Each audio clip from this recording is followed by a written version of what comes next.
तो जो last class में हमने किया था, सबसे पहले namaste to all of you and welcome to today's class.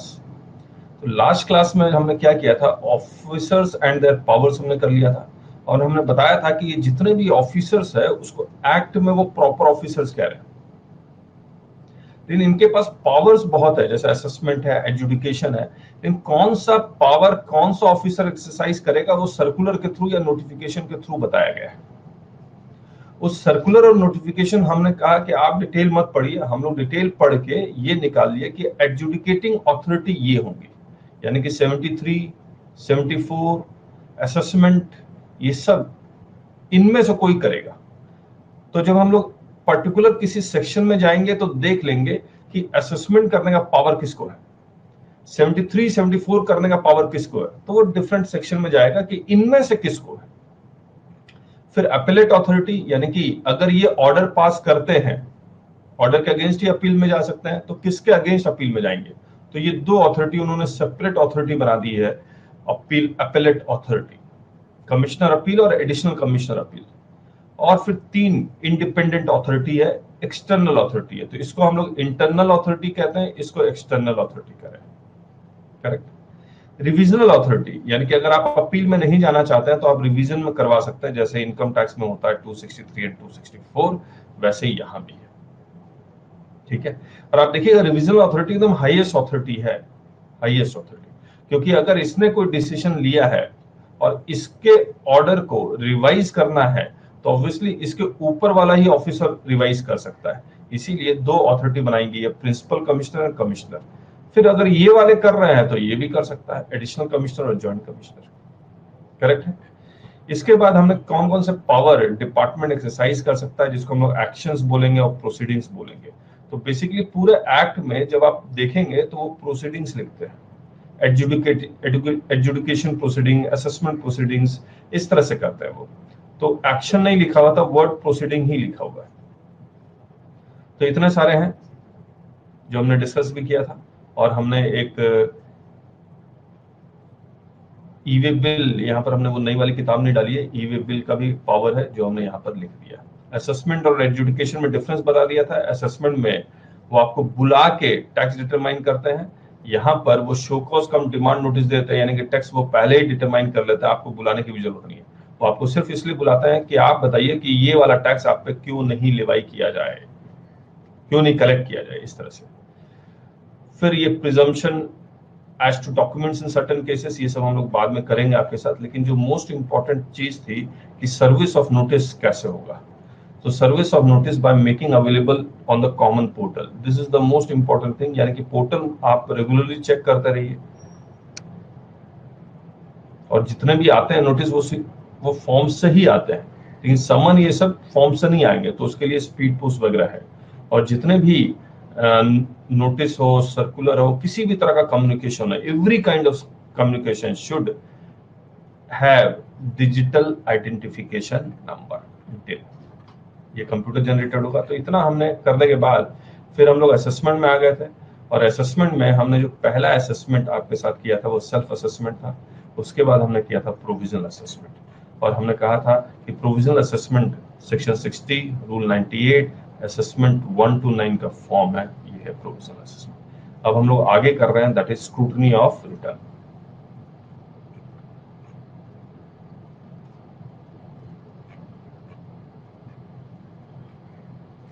मैंने जैसा कि पहले भी बताया था, स्क्रूटनी ऑफ रिटर्न आप इक्वेट कीजिए सेक्शन 143 सबसेक्शन 1 से, इनकम टैक्स का। वहां भी स्क्रूटनी ऑफ रिटर्न एग्जैक्ट यही वर्ड्स लिखे हुए हैं, लेकिन वहां पर बताइए मुझे 100% स्क्रूटनी होती है या नहीं होती है, हर एक रिटर्न की 100% स्क्रूटनी होती है, और सारा का सारा कंप्यूटराइज होता है। सही बात है या नहीं?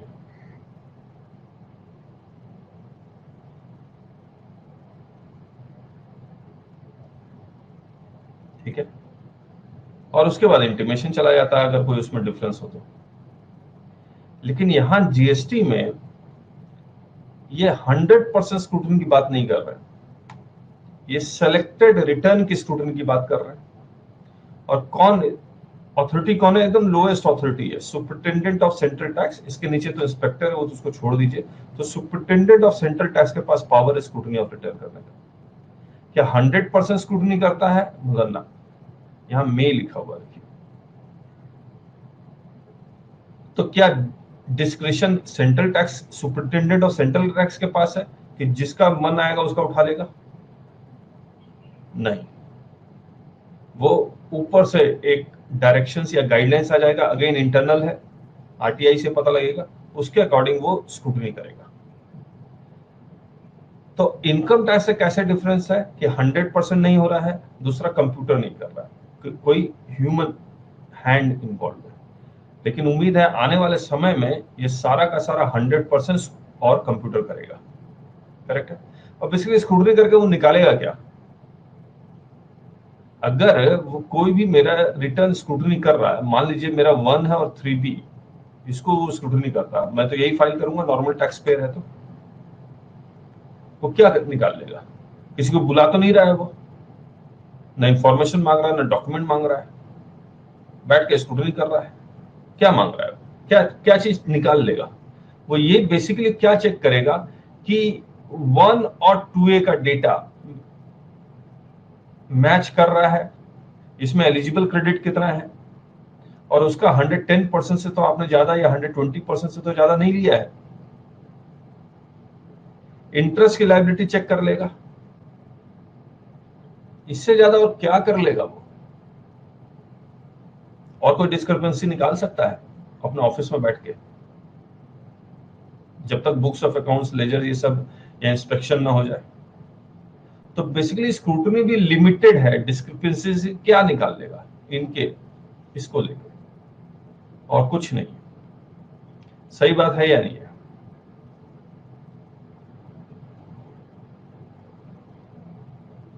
आपके पास नोटिस आए होंगे स्क्रूटनी ऑफ रिटर्न के कि इंटरेस्ट आपने जमा नहीं किया, कर दीजिए। Yes, e-way bill versus 3B, correct. E-way bill में जितने भी आपके आउटवर्ड सप्लाई हैं वो 1 में ऑटोमेटिकली इंपोर्ट हो जाते हैं, पहले नहीं होता था, अब हो जाता है। लेकिन इसमें अगर डिफरेंस है तो वो फिर पकड़ लेगा, करेक्ट। और कुछ?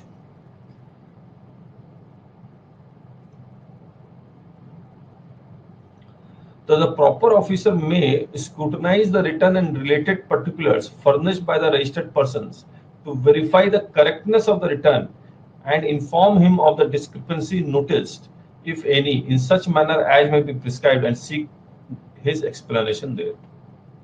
Correct. फिर वो एक्सप्लेनेशन को अगर एक्सेप्ट कर लेता है, इन द केस मैं इसको ना यहाँ दिखलाता हूँ। अब तो सारा प्रोसीजर हो गया, सारा प्रोसीजर हो गया, या मुझे नजर भी नहीं आ रहा इतना छोटा क्यों मैंने इसको सब कुछ बड़ा किया था। यही है ना?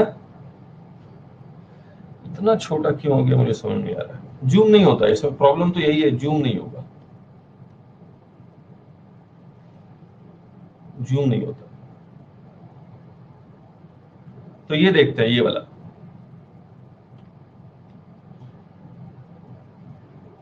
Scrutinise the return and related particulars. क्यों कर रहा है scrutiny of return? To verify the correctness. और अगर उसको कोई डिस्क्रिपेंसी मिल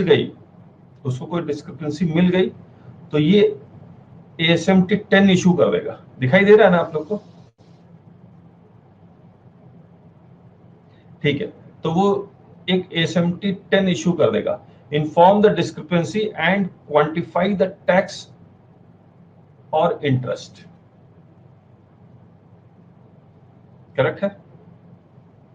और उसको टाइम देगा अप टू 30 डेज प्लस, यानी कि 30 दिन से कम भी टाइम दे सकता है और 30 दिन से ज्यादा का भी टाइम दे सकता है। और उसको एक्सप्लेनेशन फर्निश करना है ASMT 11 में। करेक्ट है। अब दो बातें हो सकती है, या तो वो 30 डेज के अंदर एक्सप्लेनेशन दे देगा, यानी कि टाइम में एक्सप्लेनेशन दे देगा, या नहीं देगा। करेक्ट है। अगर उसने टाइम में एक्सप्लेनेशन फर्निश कर दिया तो सुपरिटेंडेंट ऑफ सेंट्रल टैक्स एक ASMT 12 इशू कर देगा, और उसमें लिखेगा yes your explanation is accepted, no further action. सही बात।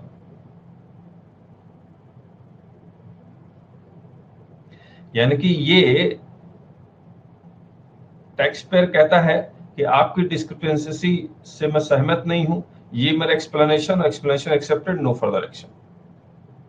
या फिर ये कहता है कि सर मैं आपके डिस्क्रिपेंसी से सहमत हूं, मुझे इतना टैक्स देना चाहिए था और मैं इतना टैक्स जमा करवा रहा हूं या इंटरेस्ट जमा करवा रहा हूं। तो discrepancy is accepted, page tax, और कैसे टैक्स देगा? डीआरसी 03 के थ्रू, और इन्फॉर्म करेगा डीआरसी 04 में, और नो फर्दर एक्शन।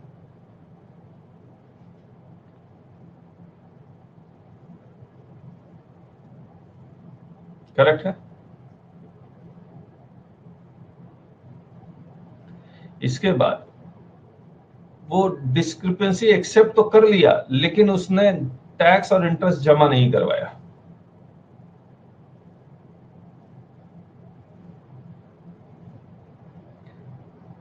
तो 65, 66, 67, 73, 74 में पहुंच जाएगी।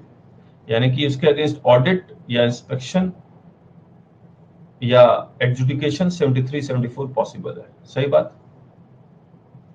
और जवाब ही नहीं देता है तो भी पॉसिबल।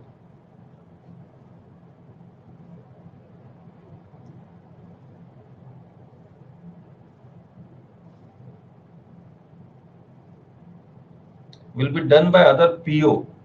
यस।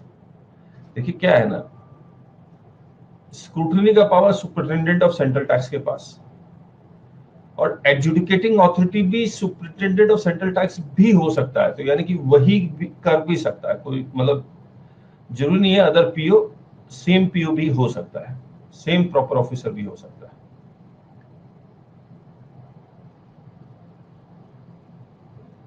जैसे 10 लाख तक की लिमिट में सुपरिटेंडेंट ऑफ सेंट्रल टैक्स के पास ही पावर है 73, 74 करने का। ऑब्वियसली इंस्पेक्शन ये सब करने का, ऑडिट करने का पावर सुपरिटेंडेंट के पास नहीं होगा, लेकिन 73, 74 का तो पावर है। सही बात।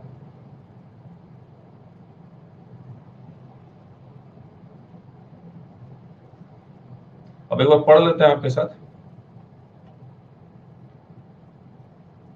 Acceptance of explanation. In case the explanation is found acceptable, the registered person shall be informed accordingly and no further action shall be taken in this regard. Rejection of explanation. In case no satisfactory explanation is furnished within a period of 30 days of being informed by the proper officer, or such further period as may be permitted by him, or where the registered person, after accepting the discrepancies, fails to take the corrective measures in his return for the month in which discrepancy is accepted, the proper officer may initiate। तो discrepancy accept कर लिया, लेकिन उसने tax जमा नहीं करवाया। The proper officer may initiate appropriate action, including those under section 65, 66, 67, or proceed to determine tax and other dues under section 73, 74. Other dues मतलब interest and penalty. Correct है?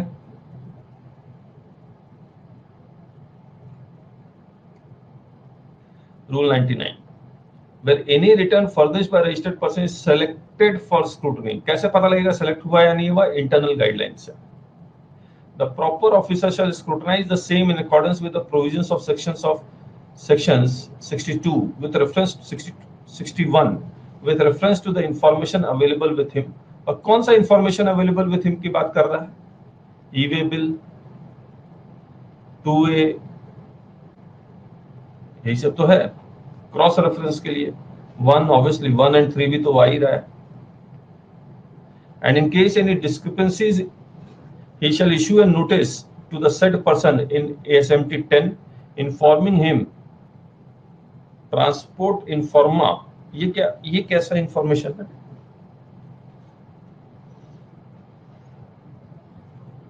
ट्रांसपोर्ट इन्फॉर्मेशन ये मतलब कहां से आएगा?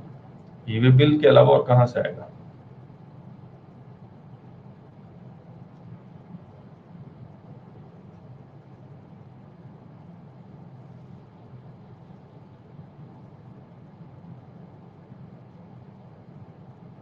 गुड्स फाउंड इन ट्रांसपोर्ट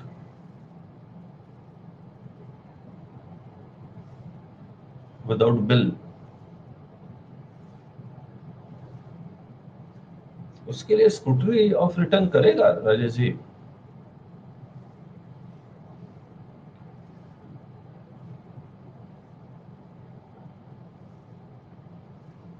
अच्छा मुझे एक बात बताइए, इसको छोड़ते हैं, एक बात बताइए, मान लीजिए मुझे कोई गुड्स मिला विदाउट इनवॉइस,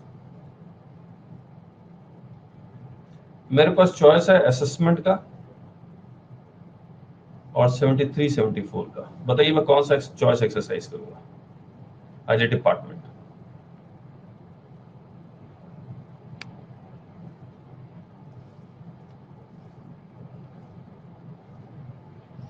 असेसमेंट में सिर्फ टैक्स, 73 74 में टैक्स, इंटरेस्ट, पेनल्टी।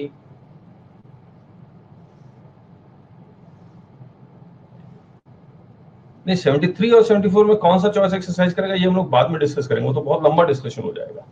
लेकिन असेसमेंट और 73 74 में अगर उसको गुड्स और इनवॉइस, गुड्स मिला जिसके ऊपर इनवॉइस नहीं है, तो वो असेसमेंट में कभी नहीं जाएगा। वो पता लगा पेनल्टी की अलग प्रोसीडिंग शुरू कर रहा है, उसके लिए बहुत बड़ा हेडेक है। सही बात है या नहीं है? टाइम भी चाहिए, तो वो यही करेगा। तो इसीलिए जो Rajesh ji, scrutiny of return आप याद रखिए, वो अपने ऑफिस में बैठ के कर रहा है, और ऑफिस में बैठ के जो आप ये समझिए एआई, आर्टिफिशियल इंटेलिजेंस को यूज करके जो रिपोर्ट वो पोर्टल जनरेट कर देगा, उसके बेसिस पे वो स्क्रूटनी ऑफ रिटर्न कर रहा है।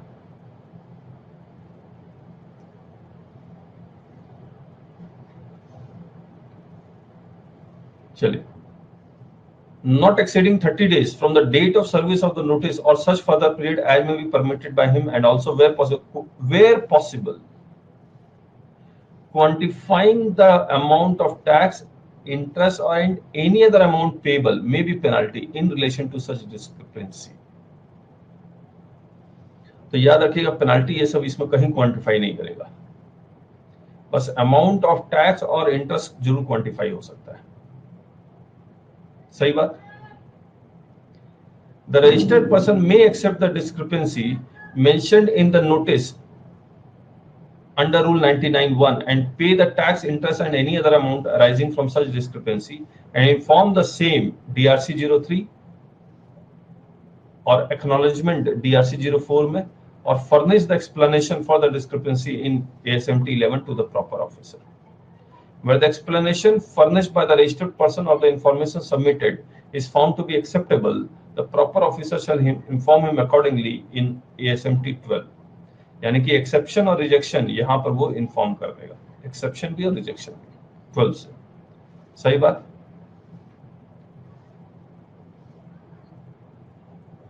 अब आइए, अब assessment of non filers of return.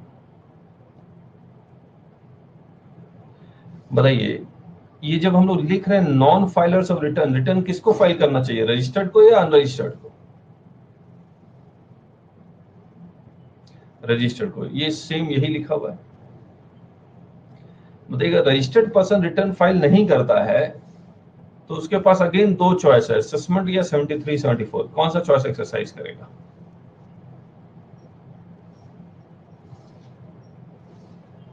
दोनों में से कोई एक कर सकता है, दोनों में से कोई एक कर सकता है। तो उसके पास असेसमेंट का भी पावर है और 73 74 का भी पावर है। अगेन इंटरनल गाइडलाइन के ऊपर डिपेंड करेगा कि असेसमेंट में जाएगा या 73 74 में जाएगा। और दोनों में हमने डिफरेंस बता दिया, असेसमेंट में सिर्फ टैक्स डिटरमाइन होगा और 73 74 में सब कुछ।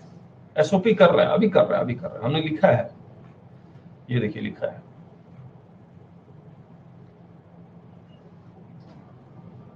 ठीक है। अब असेसमेंट का भी पावर देखिए किसके पास है, सुपरिटेंडेंट ऑफ सेंट्रल टैक्स के पास है। एक बार स्लाइड देख लेते हैं।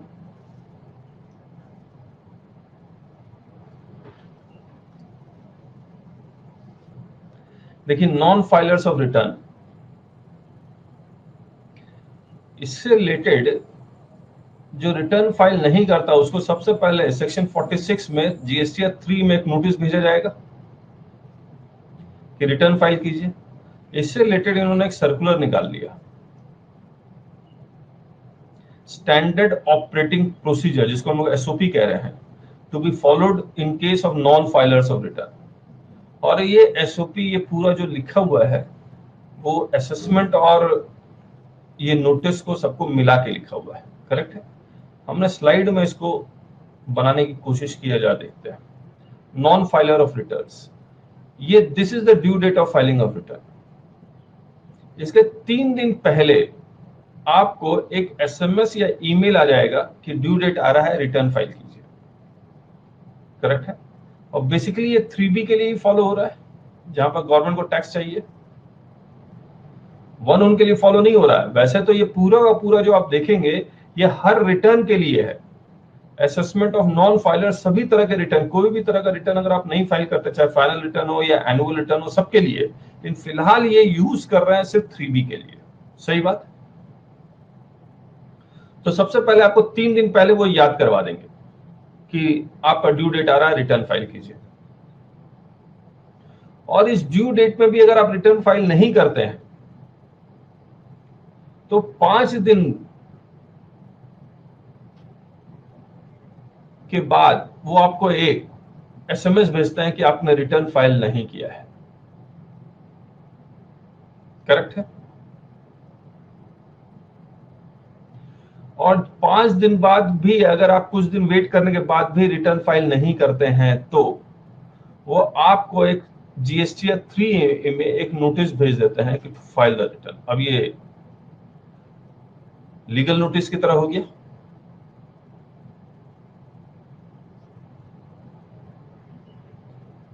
अब इस नोटिस के बेसिस पे या तो रिटर्न फाइल करेंगे। अब यहां पर जब आप रिटर्न फाइल करेंगे, ऑब्वियसली विथ इंटरेस्ट फाइल करेंगे और लेट फीस फाइल करेंगे।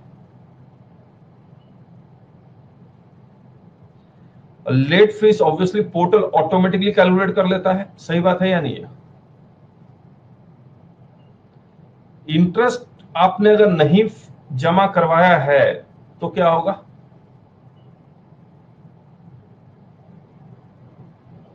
इंटरेस्ट नहीं जमा करवाया तो क्या होगा?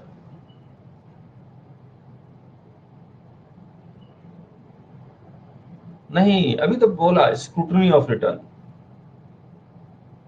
यस, नोटिस कह लीजिए ASMT 11 में आ जाएगा, पकड़ लेगा आपको, सही बात है या नहीं है। और वो लिखेगा कि सर ड्यू डेट ये था, इस डेट को फाइल किया, इतना आउटपुट टैक्स पे इंटरेस्ट बनता था, आप जमा करवाइए, हाँ या ना। अब अगर आपने रिटर्न फाइल नहीं किया तो क्या होगा? 2 चॉइस है, 73, 74 या असेसमेंट।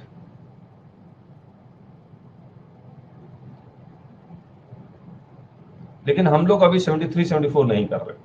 मान लीजिए वो असेसमेंट का रूट लेता है, अब उसके पास रिटर्न नहीं है, वो आपको एक बार नोटिस दे चुका है। अब जब वो आपका ये वाला असेसमेंट करेगा तो क्या आपको फिर से फर्दर नोटिस देगा, शो कॉज नोटिस, कि मैं आपका बेस्ट जजमेंट असेसमेंट क्यों ना करूं? नहीं देगा। और सेम चीज इनकम टैक्स में भी तो था। मैं आपको दिखलाता हूं इनकम टैक्स। देखिए बेस्ट जजमेंट असेसमेंट कब कब पॉसिबल है?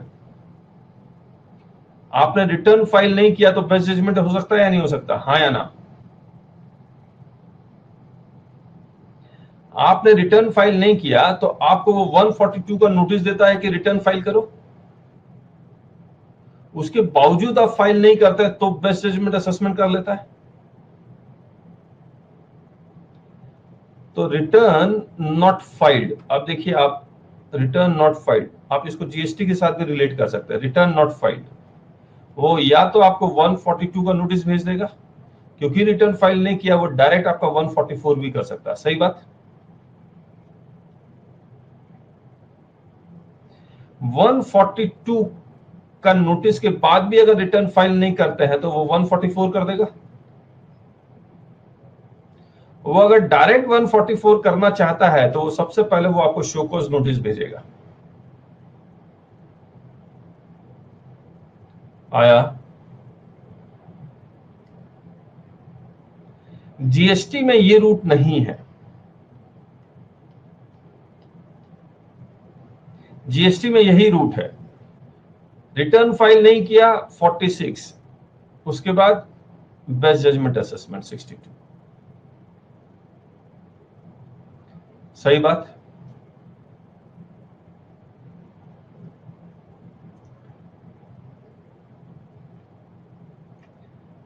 अब ये सारा कुछ वही लिखा हुआ है, मैं एक बार फटाफट पढ़ देता हूं आपके साथ। Notwithstanding anything to the contrary contained in section 73-74, यानी कि 73-74 में जो भी लिखा हुआ उसको भूल जाए, वो असेसमेंट का रूट भी ले सकता है। Where a registered person fails to furnish the return under section 39, all monthly return file करना हो, क्वार्टरली रिटर्न फाइल करना हो, या टीडीएस 39 में ही है, टीसीएस 39 में नहीं है, तो आपको जो चेक करना होगा 39 में कौन कौन से रिटर्न है। जीएसटीआर 4, सीएमपी 08, कोई भी रिटर्न, और 45 final return even after the service of notice under section 46, तो 46 का नोटिस जाएगा ही जाएगा। The proper officer may proceed to assess the tax. अब देखिए मे लिख दिया, इसका मतलब 73-74 का भी रूट खुला हुआ है उसके पास। असेस द टैक्स लायबिलिटी, सिर्फ टैक्स लायबिलिटी के बारे में बात कर रहा है। of the said person to the best of his judgment, taking into account all the relevant material which is available or which he has gathered, and issue an assessment order। और assessment order issue कर देगा, यानी कि आपको बुलाएगा भी नहीं, उसके बाद जितने इंफॉर्मेशन उसके पास ऑलरेडी हैं उसके बेसिस पे वो आपका असेसमेंट कर देता है। मतलब ये असेसमेंट हायर साइड करेगा या लो, जितना बनता उतना ही करेगा।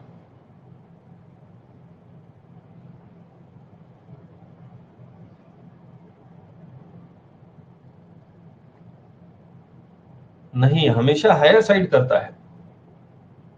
जितना बनता है तो उसको तो पता ही नहीं है कितना बनता है आपका। जितना इंफॉर्मेशन है उसमें 100 लिखा हुआ तो 120, 130, और अगर ऑफिसर बदमाश हुआ तो हो सकता है 600, 700 कर दे।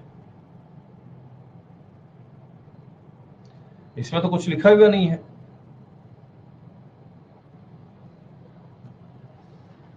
मैं वही कर रहा हूँ, 2A, ई-वे बिल, ये सबको मिला के उसका बढ़ा के ही देगा आपको। तकलीफ तो रजिस्टर्ड पर्सन को होगी।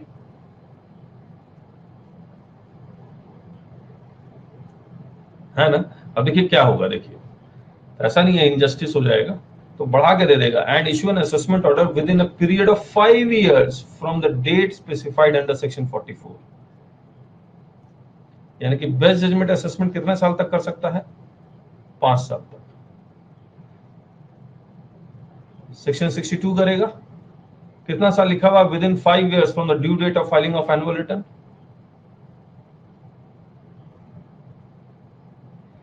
अब बताइए, आपको नोटिस आ गया, ये सेक्शन 62 का के असेसमेंट हो गया आपका, किसमें देगा ये?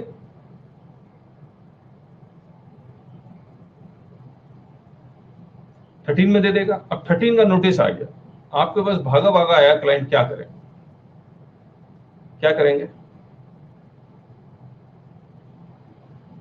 अपील में जाने की जरूरत नहीं है। देखिए यहीं पर एक खूबसूरती है, वो कहता है कि भैया ऐसा है कि सर मैं रिटर्न फाइल कर रहा हूं, मैं रिटर्न फाइल कर रहा हूं, तो 30 दिन के अंदर आपने रिटर्न फाइल किया, with tax and interest drop कर देगा, इसको खत्म कर देगा।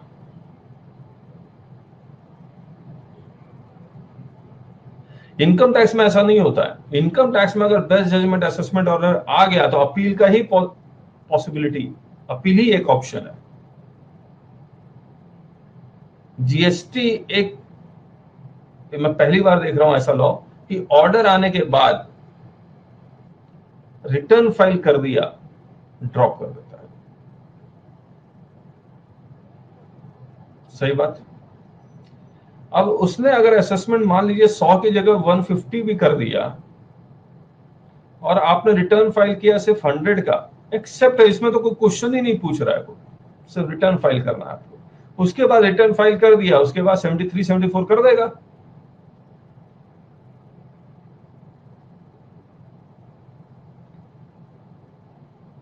नहीं, जरूरी नहीं है जिनेश जी कि वो as per best judgement assessment. Best judgement assessment तो मैंने कहा हायर साइड होगा, वो कैसे एक्सेप्ट कर लेगा?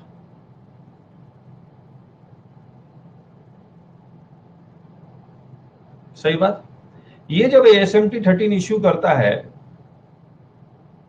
तो DRC 07 में उसका समरी भी डाल देगा, तो पोर्टल के थ्रू आपको पता भी लग जाएगा। 13 में भी, 13 भी पोर्टल के थ्रू आएगा। जितने भी फॉर्म्स लिख रहा हूं मैं वो सब पोर्टल के थ्रू आएगा।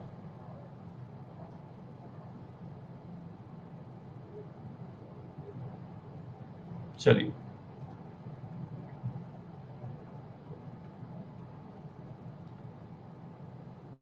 where the registered person furnishes a valid return within 30 days of the service of notice, service of the assessment order। देख लीजिए, within 30 days of the service of the assessment order, assessment order मिलने के बाद under section 62 subsection 1 the said assessment order shall be deemed to be have been withdrawn। लीजिए, ये तो और खतरनाक लाइन लिखती है। विड्रॉ करेगा नहीं कि उसके पास चॉइस आ गया अब सुपरिटेंडेंट के पास कि विड्रॉ करूं या रिजेक्ट कर दूं रिटर्न को। बोला deem to have been withdrawn but the liability for payment of interest और the payment of late fee under section 47 shall continue. तो सेक्शन 62 से तो बिल्कुल डरने की जरूरत नहीं है। इसका मतलब क्या कहते हैं?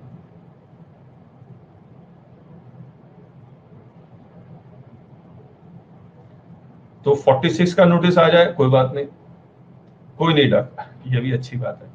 लेकिन ये याद रखिएगा कि अगर 73 74 आ गया, क्योंकि आप ये सोचिए सेक्शन 62 से कोई नहीं डर रहा, तो सेक्शन 62 का इस्तेमाल डिपार्टमेंट करेगा ही नहीं, वो 73 74 का इस्तेमाल करना शुरू कर देगा।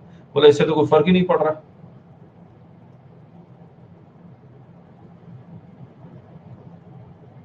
ठीक है, लेकिन मोस्ट ऑफ द एसएससी तो डर ही जाते हैं।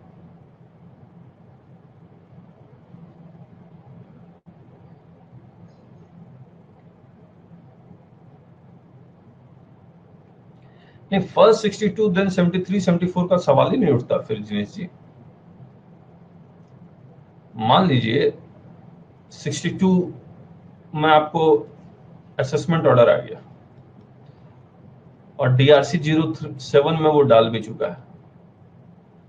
अब आपके पास चॉइस है कि टैक्स पे करना है, करेक्ट है। आप टैक्स पे नहीं करते, बोलो मैं नहीं करता, क्या कर लोगे? वो सीधे 79 करेगा, टैक्स रिकवरी प्रोसीडिंग्स।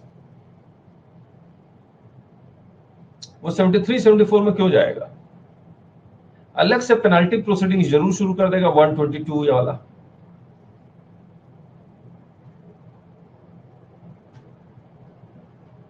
क्या कहते हैं?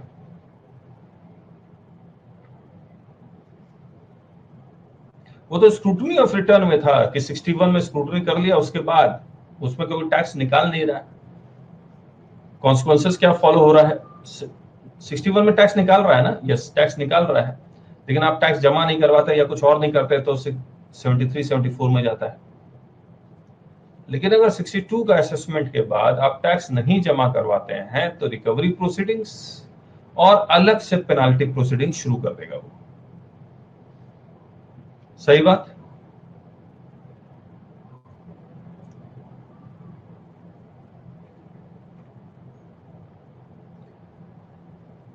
ये मैं पढ़ नहीं रहा हूं, नोटिस टू रिटर्न डिफॉल्टर्स, ये सब आप पढ़ लीजिएगा, पढ़ लेंगे आप। ठीक है, section 63 assessment of unregistered persons. कौन है ये अनरजिस्टर्ड पर्सन? टैक्सेबल पर्सन या other than taxable person?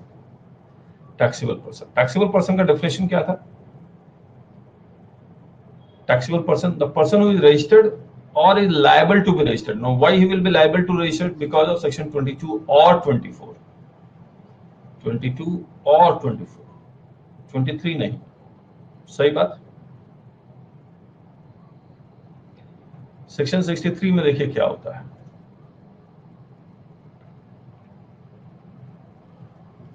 Taxable person. Registration उसने लिया ही नहीं, रजिस्ट्रेशन लिया था लेकिन उसने कैंसिलेशन करवा दिया। Though he was required to be registered, लेकिन उसने जानबूझ के कैंसिलेशन करवा दिया। दोनों के केस में उसको एक नोटिस भेज दिया जाएगा ASMT 14 में, और इसमें लिखा जाएगा grounds on which assessment is proposed, क्यों आपका असेसमेंट किया जा रहा है। और असेसमेंट वो कंप्लीट कर देगा। असेसमेंट वो कब तक कर सकता है? Within 5 years from the due date of annual return. लिखा हुआ नजर नहीं आ रहा? सही बात।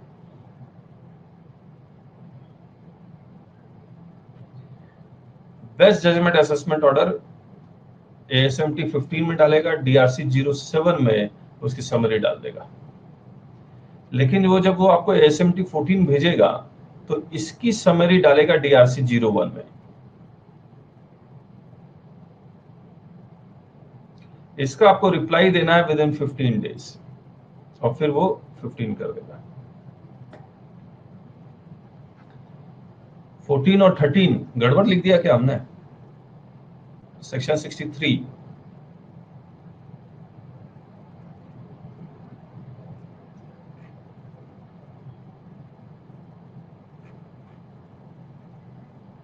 14 और 15 ठीक है।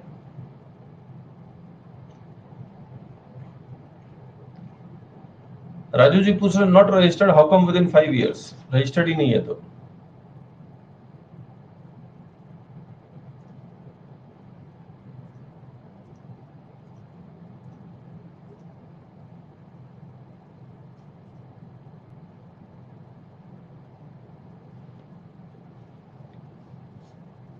पहले इसका जवाब देते हैं राजू जी का।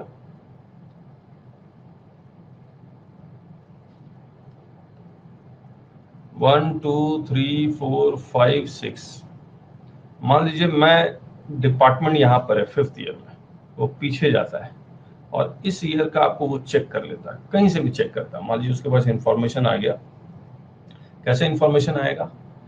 मान लीजिए आप कोई पर्सन ए हैं, आपने बी सी डी ई इन सब से आप खरीदारी करते हैं, परचेजिंग करते हैं,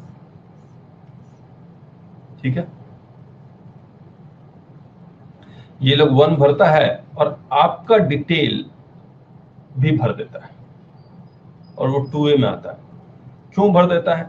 आपका पैन नंबर लेके भर दिया या कोई और कारण से भर दिया, क्योंकि आपने तो अपना GST नंबर दिया नहीं होगा।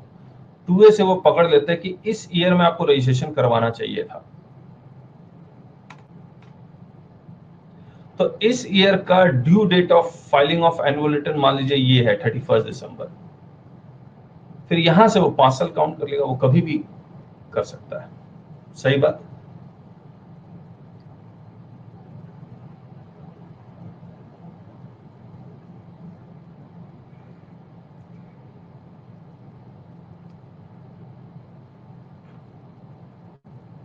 फोर्टीन है और 15 है, सेक्शन 63 का।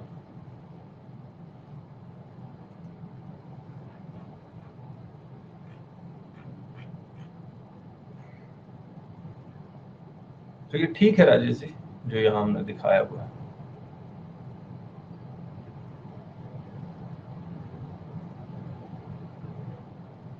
अब देखिए फिर से,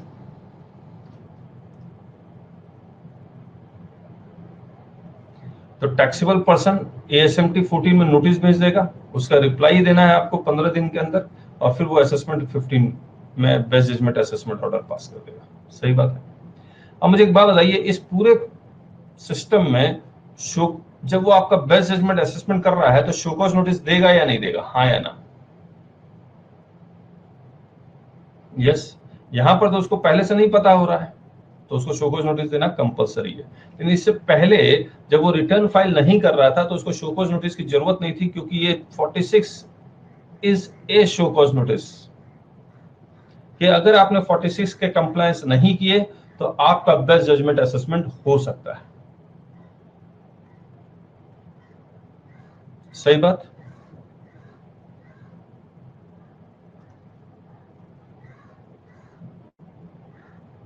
चलिए ये आप पढ़ लीजिएगा।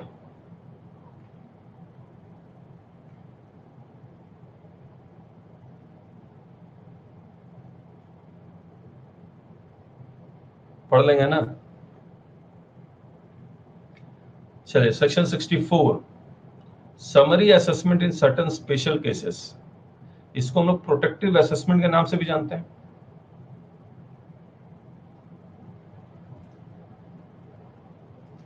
इनकम टैक्स में आपने सुना है नाम प्रोटेक्टिव असेसमेंट का?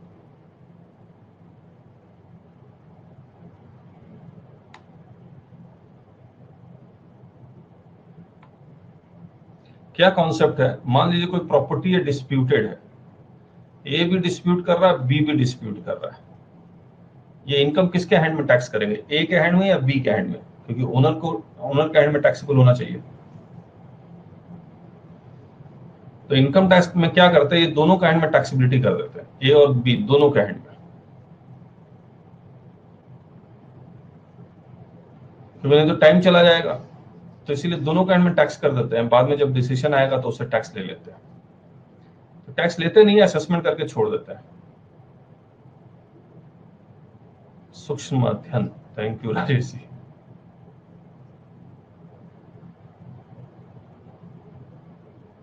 चलिए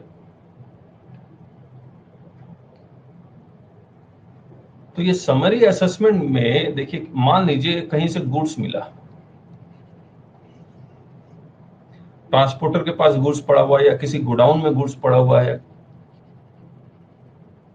गोडाउन वाले से पूछा किसका है, तो बताइए गोडाउन वाले से पूछता किसका है, नहीं बता पाता तो किसके हैंड में असेसमेंट करेंगे?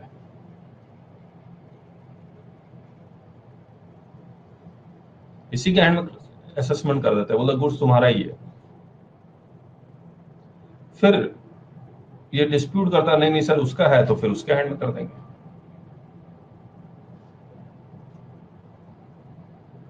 एक बार पढ़ देते हैं।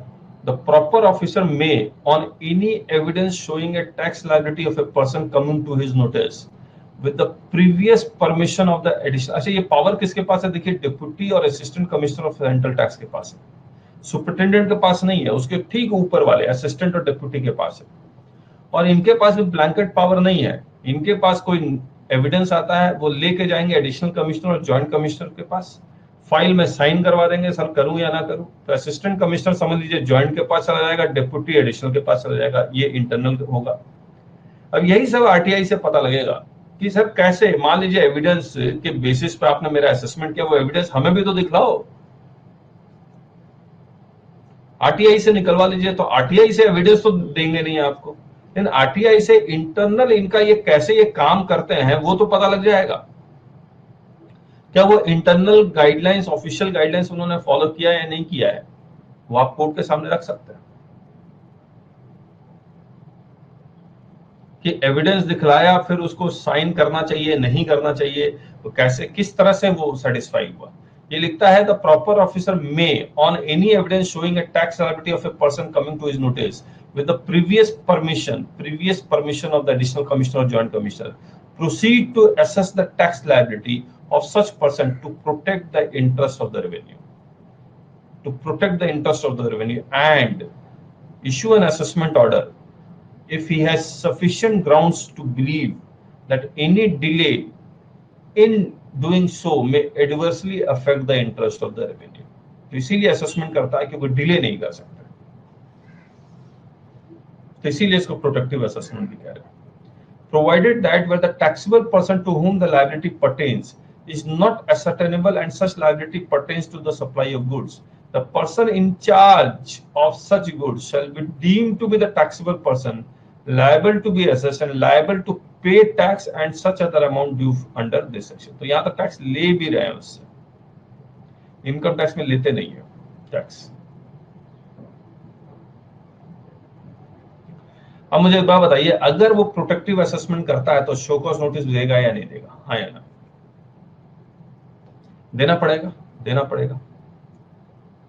तो on application made by the taxable person with in 30 days from the date of receipt of the order passed under this or on his own motion, if the additional commissioner or joint commissioner considers that such order is erroneous, he may withdraw such order and follow the procedure laid down in section 73 74। यानी छोड़ नहीं रहा है, बोलो इसको drop करो section 64 को और 73 74 में और ज्यादा इन्वेस्टिगेशन इंक्वायरी करके निकालेंगे टैक्स, तो पता तो लग नहीं रहा है। आया?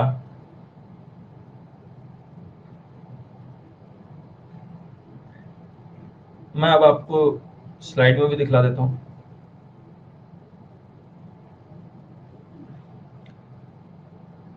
प्रोटेक्टिव असेसमेंट क्या लिखा हुआ है यहां पर, उसके पास एविडेंस आया है कि लायबिलिटी बनती है किसी पर्सन की, तो उस एविडेंस को लेकर किसके पास जाएगा, उस एविडेंस को लेकर किसके पास जाएगा, एडिशनल कमिश्नर के पास या जॉइंट कमिश्नर के पास। इनका अप्रूवल ले लेगा, परमिशन कैसे लेगा, सिग्नेचर लेके, और वो इशू कर देगा ASMT 16।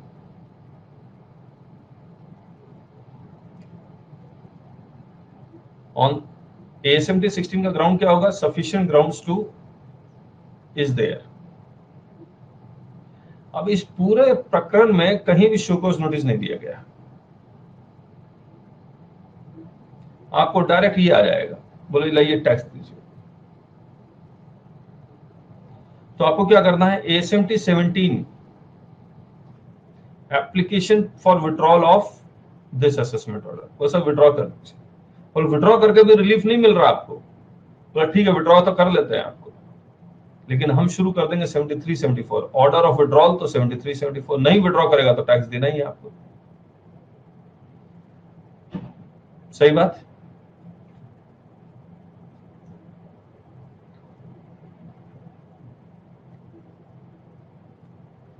तो अगर नहीं विड्रॉ करेगा तो ASMT 18 इश्यू कर देगा, और विड्रॉ करेगा तो भी ASMT 18 शुरू कर देगा, लेकिन जैसे ही विड्रॉ किया 73 74 शुरू हो जाएगा। आया?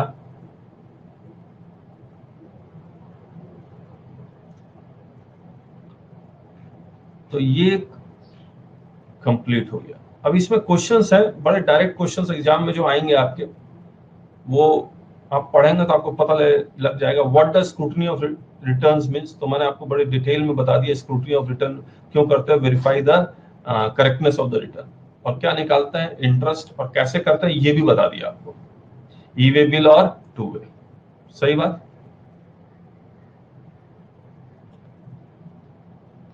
What action may be taken by the proper officer in case no satisfactory explanation is sought after discrepancy of brought to the notice of the registered person।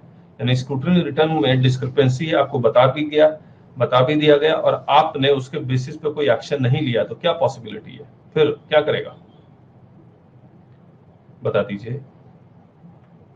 Audit या 73 74। स्क्रूटनी रिटर्न में 79 नहीं होती है। How will a return under scrutiny be processed and what will be the mode of intimation of discrepancies? कैसे process होगा, तो वो obviously अभी तो ह्यूमन हैंड ही है और आने वाले समय में कंप्यूटराइज होगा। एंड इंटीमेशन का जो फॉर्म है वो कौन सा फॉर्म था इंटीमेशन का, 9 तक तो प्रोविजनल असेसमेंट था, फिर 10 से शुरू हो गया था ये, मुझे लगता है 10 ही होगा, क्या बोलते हैं।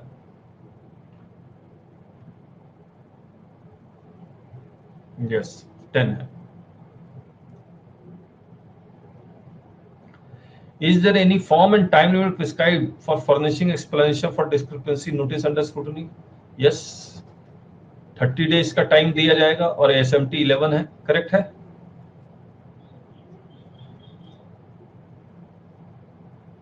Is there any form, ये हो गया, whether CGST Act provides for assessment in case of taxable person who does not furnish return under section 39 and 45। ये हेडिंग ही गड़बड़ है, कौन सा है, अगर आप रिटर्न फाइल नहीं करते हैं टैक्सेबल पर्सन का, तो असेसमेंट ऑफ अनरजिस्टर्ड पर्सन नहीं, क्या लिखा हुआ, whether provides for who does not furnish, taxable person does not furnish, taxable person नहीं, इसको हम लोग टैक्सेबल पर्सन नहीं रजिस्टर्ड पर्सन लिख देते हैं। Registered person does not furnish return, तो ठीक है, वो 46 का नोटिस आएगा, सेक्शन 62 में असेसमेंट होगा। Is there any additional opportunity provided for registered person to submit a return even after passing an assessment order under section 62 subsection 1? हाँ या ना? असेसमेंट ऑर्डर आने के बाद भी क्या आपको कोई अपॉर्चुनिटी मिलती है या नहीं मिलती है? यस, रिटर्न फाइल कर दीजिए, ये असेसमेंट ऑर्डर ड्रॉप हो जाएगा।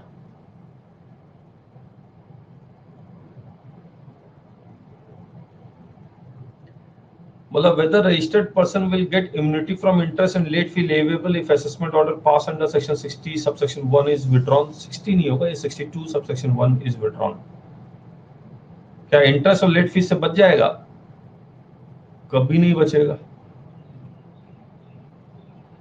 Whether CGST Act provides for assessment of taxes of the unregistered taxable person who fails to take registration even though liable to, what will be the procedure of such assessment? Assessment हो सकता है नहीं हो सकता unregistered taxable person का? Yes. What is the time limit for passing the assessment order on unregistered person? 5 years। तो इस तरह के बेसिकली सीए, सीएस, सीएमए के एग्जाम में डायरेक्ट क्वेश्चन आ सकता है। तो हमने आपके साथ एनालिटिकल भी डिस्कस किया है कि असेसमेंट या 73, 74 क्या क्या करता है, तो वो सब पॉइंट भी हमने डिस्कस कर लिया। तो ये सब केस स्टडीज के फॉर्म में आएंगे क्वेश्चन सीए फाइनल में खासकर। Now whether proper officer can process suo motu, whether proper officer can proceed suo motu to assess the tax liability of any person on possession of relevant evidence? Yes or no? Yes। यहाँ पर तो हमने summary assessment heading में लिख दिया तो आप पहुंच गए, लेकिन बाई चांस नहीं लिखा होता तो भी आपको समरी असेसमेंट में पहुंचना होगा। Whether the summary assessment can be initiated based on mere change in opinion of the proper officer? No। Is there any form prescribed for order of summary assessment?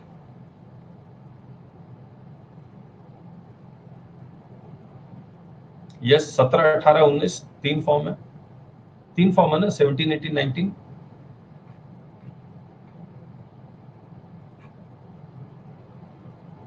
Sixteen, 17, 18, sorry 16, 17, 18।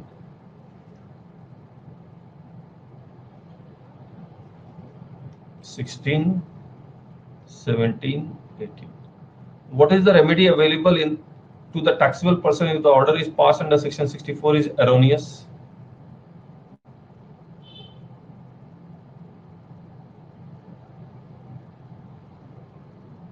तो remedy के नाम पे तो झुंझुना ही है basically, है ना, कि वो एक्सप्लेनेशन दे देगा 17 में, या तो विड्रॉ हो जाएगा, विड्रॉ हो जाएगा तो 73, 74 शुरू कर देंगे, नहीं विड्रॉ हुआ तो टैक्स देना होगा।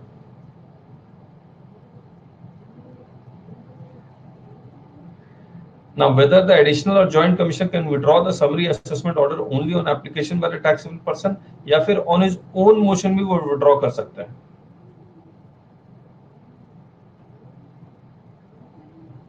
बताइए।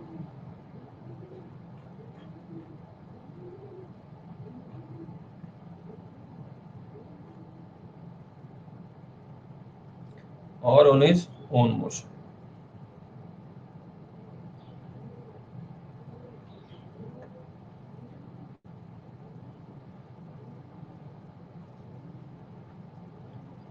ठीक है, तो फॉर्म देख लें आपके साथ।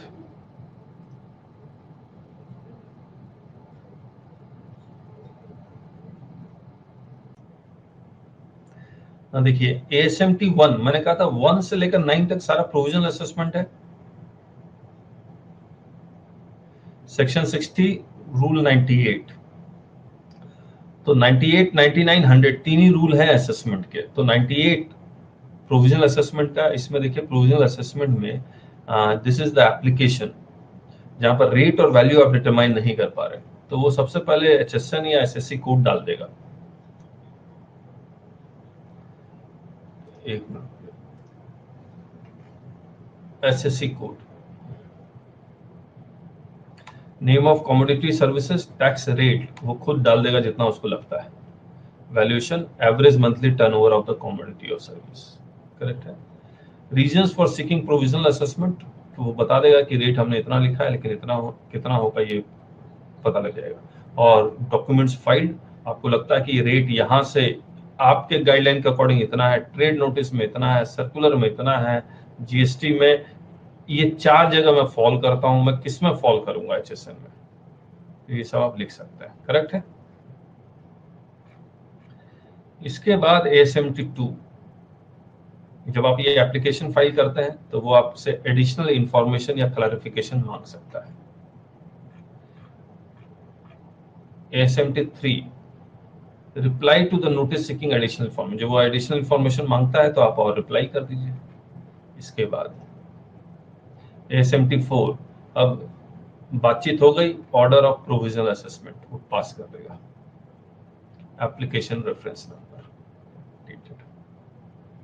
ठीक है। और ये प्रोविजनल असेसमेंट ऑर्डर किसके बेसिस पे पास करता है, वो मांगता है क्या, बॉन्ड।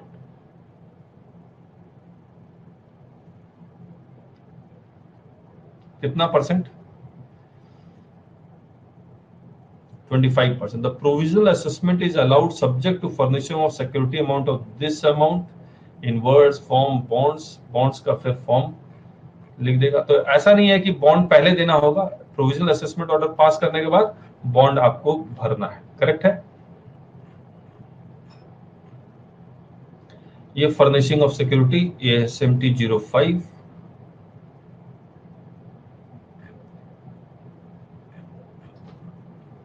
ये पूरा लिखा हुआ बॉन्ड फॉर प्रोविजनल असेसमेंट, बहुत बड़ी लाइन लिखी हुई है, इसको हम नहीं पढ़ेंगे।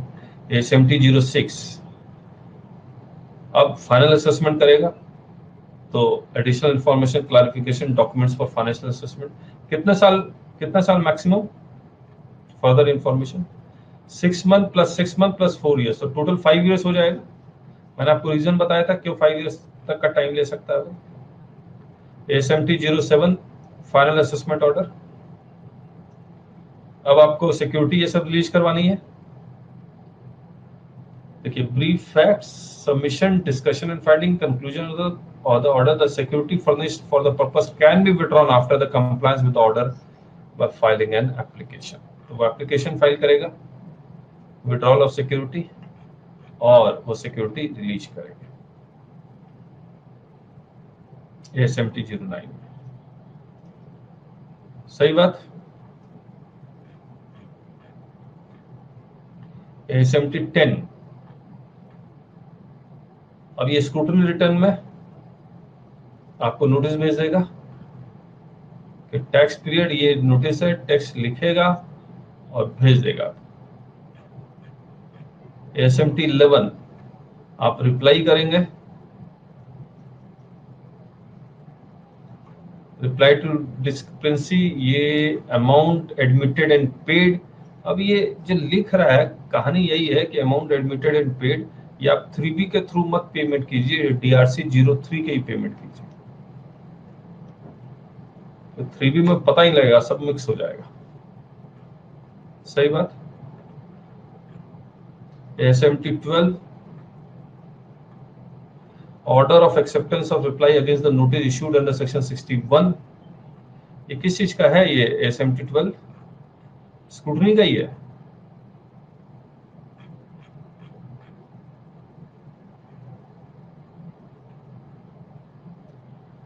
ये किसका है ASMT 12,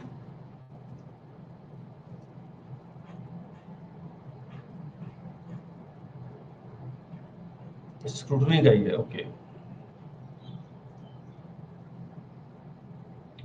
तो order of acceptance of reply against the notice issued under section 61। इसके बाद 13, ये किसका है 13, असेसमेंट ऑर्डर किसका, असेसमेंट ऑर्डर किसका, रजिस्टर्ड पर्सन का या अनरजिस्टर्ड पर्सन का।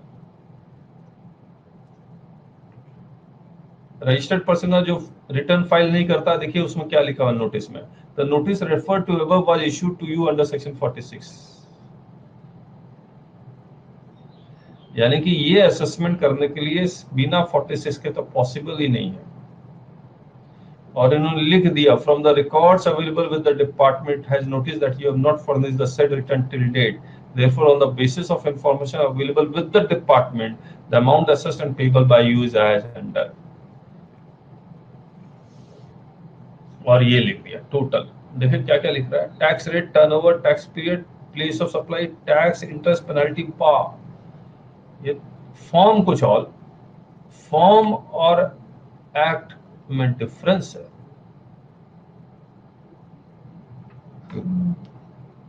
इसीलिए फॉर्म देखना बहुत जरूरी है। क्या इंटरेस्ट पेनल्टी एक्ट में कर सकता है? एक बार पढ़ते हैं दोबारा, हमने गलती तो नहीं कर दी।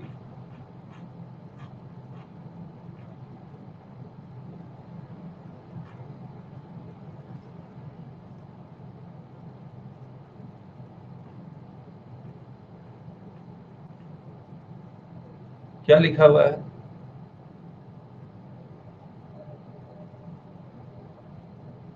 Notwithstanding, registered person fails to furnish return even after service the proper proceed to assess the tax liability।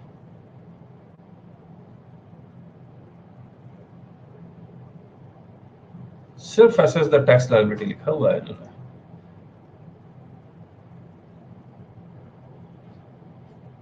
Interest penalty कैसे कर रहा है ये?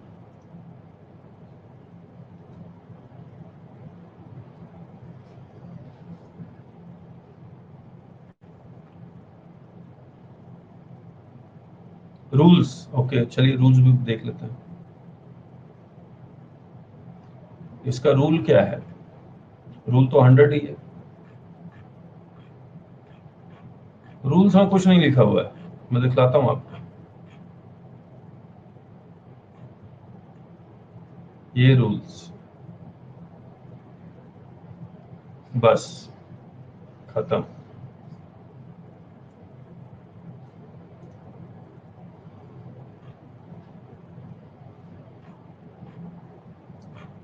चलिए ASMT 14 में आते हैं। ASMT 14 किसके लिए है? ये किसके लिए था?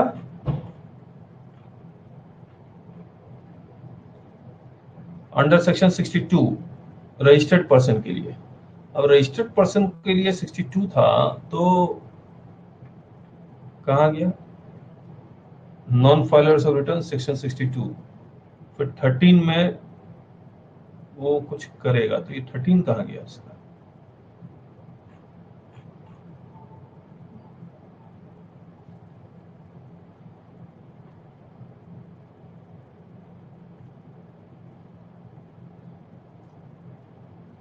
एक मिनट रुकिए। अच्छा 13 करता है, फिर रिटर्न फर्निश करता है, काम खत्म। इसमें 13 ही है, ठीक है। ये मुझे डाउट है, इंटरेस्ट पेनल्टी लिखा तो है इन्होंने, मुझे नहीं लगता वो करेंगे। ये पेनल्टी इसमें डिटरमाइन ही नहीं कर सकते। इंटरेस्ट तो फिर भी मैं मान लेता हूं, date of passing of the order. Penalty possible नहीं है।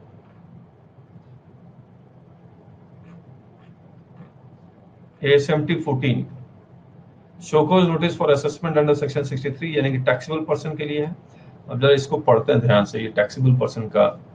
It has come to my notice that you, this though liable to be registered ahead, fails to obtain register and failed to discharge the tax and other liabilities, brief facts, ground conclusion। और ये cancellation के कारण। अच्छा, तो कहानी brief facts में होगी या ग्राउंड्स में होगा? ASMT 15 ये शोकोज नोटिस आया, उसके बाद शोकोज नोटिस के बाद आपसे रिप्लाई मांग लेगा। अरे रिप्लाई आप देंगे, उसका कोई फॉर्म नहीं है।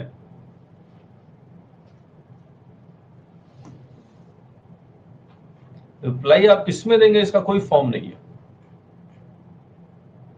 और असेसमेंट अंडर सेक्शन 63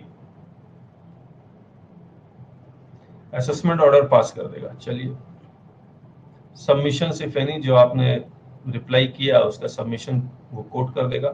यहाँ पे देखिए इंटरेस्ट पेनल्टी एंड अदर्स लिखा हुआ है।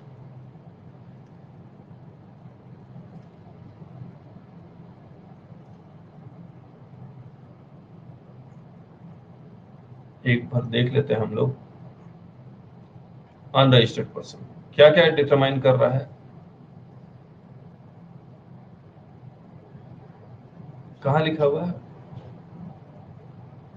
Assess the tax liability. Tax liability defined है कहीं पर? डिफाइंड होता तो 73 74 में टैक्स इंटरेस्ट एंड पेनल्टी नहीं लिखते वो। टैक्स भी कहीं डिफाइंड है? टैक्स क्या होता है?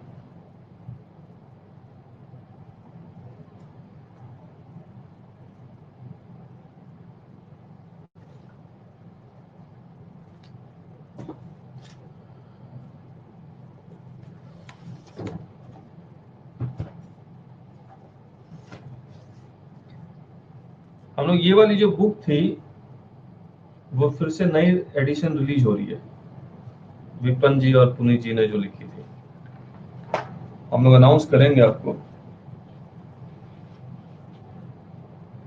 Tax period, taxable person, taxable supply, taxable territory. GST तो डिफाइंड है, लेकिन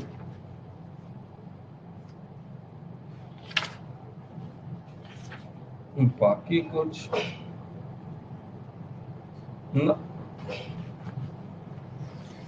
यस राजेश।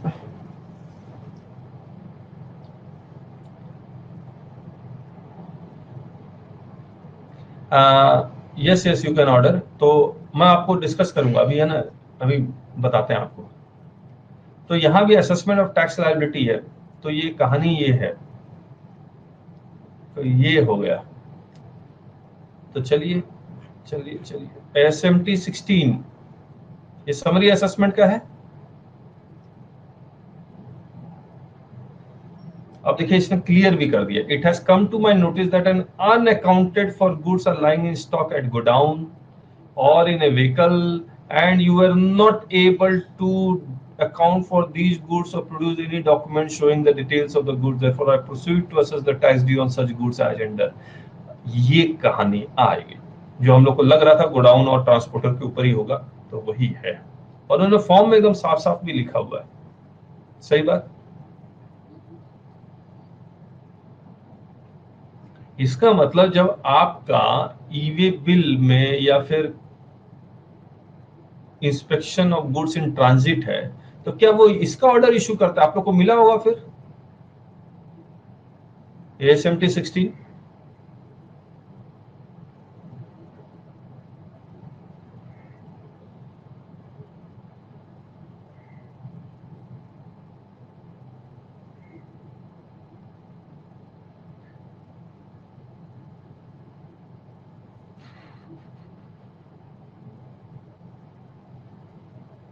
मोबाइल स्क्वाड नहीं करता। नहीं, मोबाइल स्क्वाड मान ली डॉक्यूमेंट्री एविडेंस निकाल के डिप्टी कमिश्नर या असिस्टेंट कमिश्नर को एविडेंस पकड़ा दिया, प्रीवियस अप्रूवल ले लिया, तो उसके बाद किसी को नहीं मिला। चलिए ठीक है। तो ये कब कब यूज करेंगे? यहां भी देखिए टैक्स इंटरेस्ट और पेनाल्टी।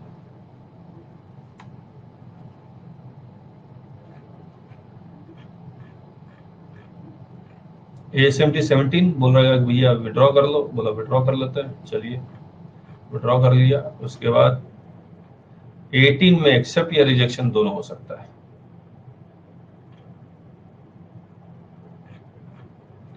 खत्म।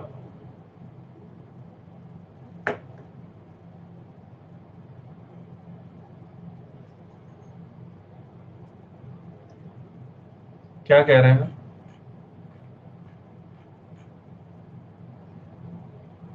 Without e-way bill. ओके, आगे।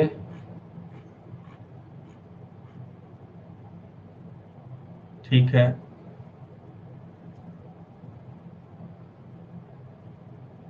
Then summary assessment.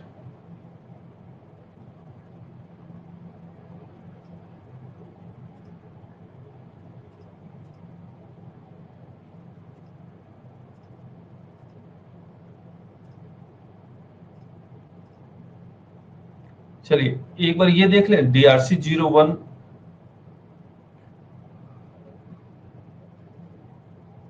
Unaccounted goods, समझ गया, समझ गया। 129 130 के बारे में बात करेंगे राजू जी, वो अलग ही कहानी है, वहां भी जा सकता है, इसमें कोई डाउट नहीं। देखिए हमने 102 और मैं देखा था 100 टैक्सेबल पर्सन को जो शोकोज नोटिस भेजा जाता है उसका समरी वो DRC 01 में फाइल करेगा। Correct Jinesh ji, I understand. Summary of show cause notice, इसका कोई मतलब नहीं बनता बस। और एक DRC 07 है, एक बार उसको देख लेते हैं, then we will discuss your points.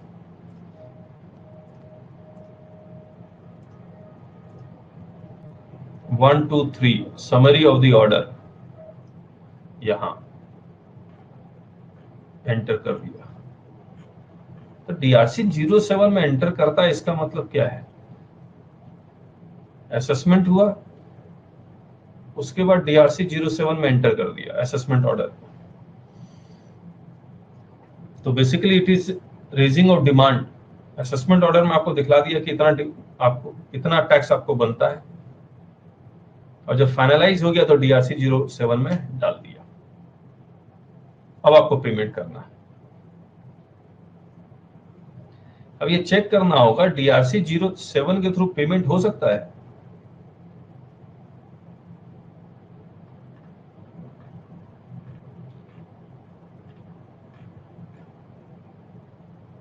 देखिए ये जो लिख रहे हैं इंटरेस्ट पेनल्टी अदर्स, ये तो जब तक प्रैक्टिकली नजर नहीं आएगा ना तब तक नहीं पता लगेगा, क्योंकि लॉ के अगेंस्ट है। पेनल्टी की प्रोसीडिंग्स तो हो, मैं वही जानना चाह रहा हूं, DRC 07 से सीधे इलेक्ट्रॉनिक लाइबिलिटी में चला जाता है क्या अमाउंट?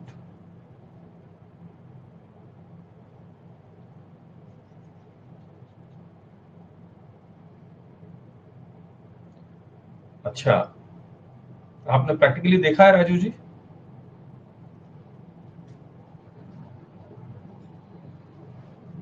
ओके, तो मतलब DRC 07 में गया तो वो इलेक्ट्रॉनिक लाइबिलिटी रजिस्टर में चला गया, तो इलेक्ट्रॉनिक लाइबिलिटी रजिस्टर में अलग से नजर आता है DRC 07 या मिक्स हो जाता है?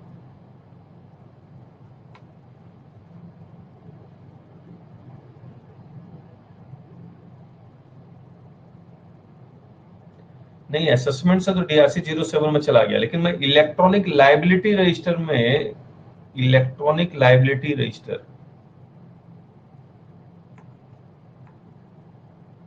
में ये DRC 07 में जो भी अमाउंट लिखा हुआ है वो इलेक्ट्रॉनिक लाइबिलिटी रजिस्टर में चला जाएगा। अब इलेक्ट्रॉनिक लाइबिलिटी रजिस्टर में अलग से नजर आता है कि ये अमाउंट सेपरेट नजर आता है ना। This is good, this is good, ठीक है, फिर तो परफेक्ट है।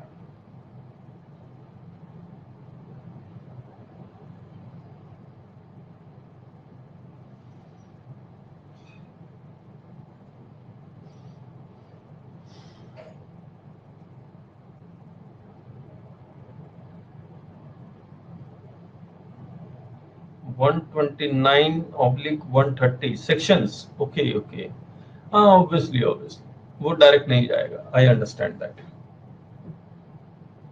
चलिए फिर कंप्लीट करें इसको, हमने MCQ बनाए हुए हैं।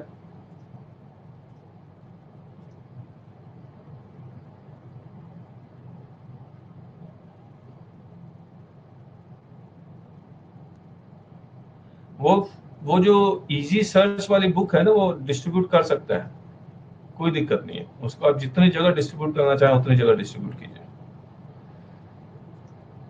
वो मैंने टेलीग्राम में भी शेयर किया था वो किताब को। जिनेश जी एक बार है ना उसको डिस्कस नहीं करते हैं हम लोग, वो एक बार ये खत्म हो जाए उसके दिन will discuss about that book, ठीक है? आइए MCQ कर लेते हैं। Examine the following statements. Principal chief commissioner of central tax is adjudicating authority, true और फॉल्स? फॉल्स, ये तो हाईएस्ट अथॉरिटी है, ये एडजुडिकेटिंग अथॉरिटी नहीं हो सकती है। Commissioner of central tax is the appellate authority, ये भी फॉल्स है। Commissioner of central tax appeal, appeal नहीं लिखा हुआ है, अपील होता तो दोनों false, both false, D is the answer. Exam is superintendent of central tax is the adjudicating authority. True. Principal commissioner of central tax is both revisional authority and adjudicating authority. ये false है. Revisionary authority तो है लेकिन adjudicating authority नहीं है. Correct है.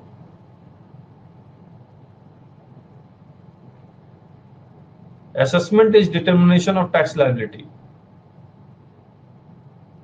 True as per law. Form तो कुछ अलग ही कहानी कर रहा है. Adjudication is determination of tax, interest and penalty. True. Appeal can be filed against assessment order or adjudication order. True. Provisional attachment of bank accounts can be made for a maximum period of 1 year. True. Both true. Examine the following statements. Service of notice can be made by making it available on the common portal. True. Any communication which does not bear the electronically generated DIN shall be treated as invalid and shall be deemed to have never been issued. True. Both true. Match the following. 61 बताइए किसका assessment है.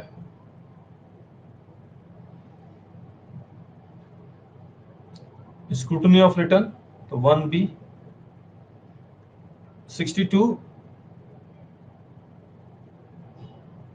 assessment of non-filers of returns. 63 assessment of unregistered person or 64 summary assessment. 4 sorry ये D है, ये C है. BADC. BADC. This is the answer. SMT 1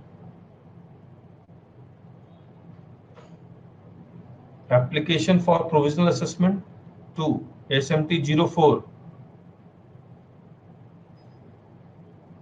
provisional assessment order. 2D. 3 SMT 07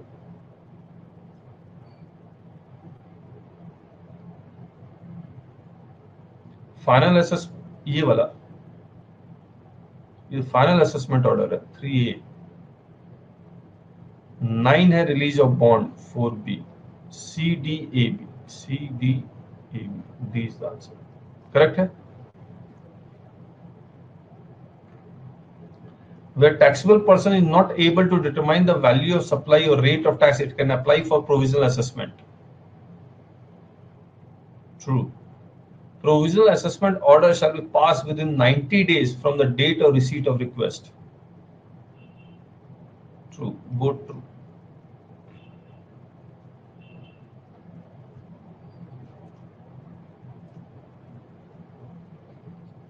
Examine the following statement in the light of section 60. 60 क्या है?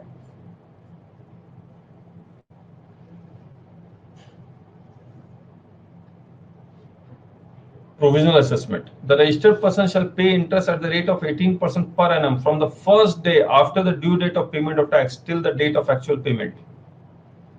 True. Final assessment order shall be passed within a maximum period of 5 years from the date of the communication of the provisional order. True. Both true. Superintendent of central tax shall scrutinize the return to verify the correctness of the return. True. Superintendent of central tax shall inform the discrepancy in 10 and seek his explanation in 11. Both true. अब 9 तक provisional assessment है. ASMT 9, उसके बाद 10, 11, 12 ये सब शुरू हो जाता है, तो उससे याद रहेगा. ये भी 61 है. Scrutiny. Superintendent of central tax if accepts the explanation then it shall issue as ASMT 12 and no further action shall be taken. True. Superintendent of central tax if it does not accept the explanation then it shall initiate penalty proceedings. False. क्या करेगा वो, क्या करेगा? Audit या फिर 73 74?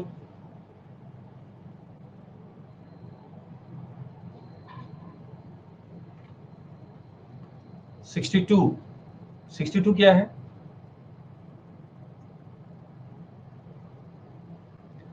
Non filers के लिए है। If any return is not filed in time, then a notice in 3A under section 46 shall be served to file the return within 15 days of the due date. True. Assessment order under section 62 can be dropped only if return is filed before the assessment order is passed. False. After है तो ये true false. A is the answer. True था ना वो वाला?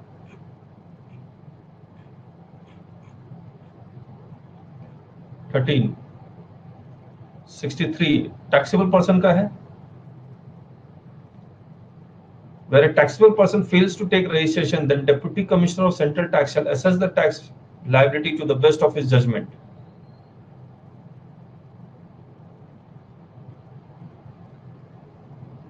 True. ये deputy commissioner के पास ही पावर है टैक्सेबल पर्सन का, सुपरिटेंडेंट के पास पावर नहीं है, याद रखिएगा। Assessment order shall be pass within 5 years from the due date of filing of annual return. ये भी ट्रू है, बोथ ट्रू।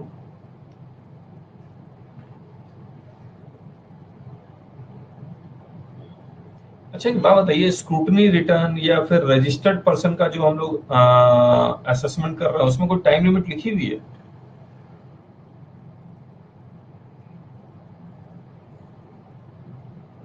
नॉन फाइलर्स के लिए कोई टाइम लिमिट लिखी हुई नहीं है, लेकिन आप देखिएगा कि ये इमीडिएट हो रहा है। रिटर्न फाइल नहीं किया, 15 दिन के अंदर नोटिस आ गया, तो इसमें टाइम लिमिट की जरूरत नहीं है, that is immediate. Return file हुआ, स्क्रूटनी हो गया, इमीडिएट है। लेकिन टैक्सेबल पर्सन को ढूंढने में टाइम लग सकता है, सही बात है या नहीं?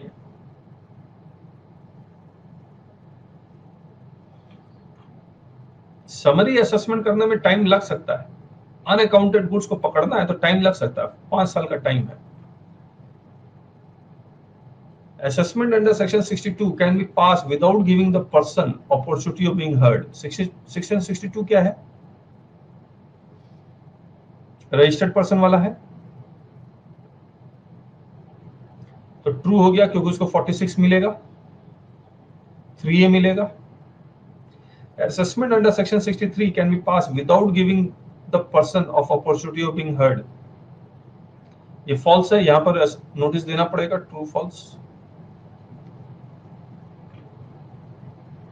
Summary assessment can be passed if previous permission is obtained of additional commissioner or joint commissioner. True. Summary assessment is passed to protect the interest of the revenue. Both true. Complete हो गया, तो हमारा assessment complete हो गया। अब हम लोग जो नेक्स्ट करेंगे वो आपके साथ ऑडिट। Welcome welcome.